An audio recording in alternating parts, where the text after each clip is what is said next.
Alors mes inspirations, moi je les trouve dans le questionnement permanent. J'essaie d'en faire une force en fait, de faire de cet inconfort du questionnement en fait, un facteur pour ouvrir le champ des possibles. Et en fait le fait de n'avoir aucune certitude, de ne considérer, je ne considère pas que les choses sont acquises.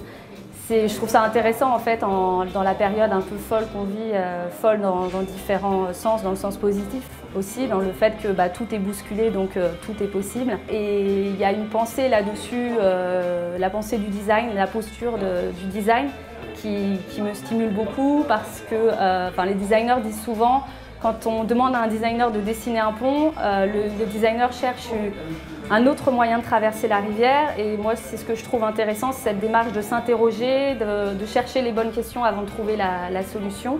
Et ça m'amène à un autre champ qui m'inspire beaucoup actuellement, qui est l'innovation Jugaad. C'est ce bricolage, cette ingéniosité frugale qui, dans des conditions extrêmes, qui nous parlent beaucoup en temps de crise et qui font qu'on est obligé de sortir de nos cases habituelles, par exemple de penser, comme le dit Naviraju, au polycentrisme, ce qu'on fait rarement aujourd'hui, et aussi de se dire qu'on peut être ingénieux sans être ingénieur, on peut ne pas avoir les codes mais craquer le code.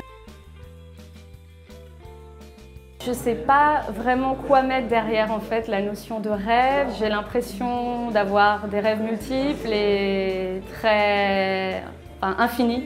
Donc je dirais que j'ai des rêves, plusieurs, et des rêves ouverts et que je navigue un peu dans l'inconnu. Et je me dis que c'est peut-être pas mal de jamais aller jusqu'au bout et que le désir parfois doit rester le désir et c'est ce qui alimente la réflexion.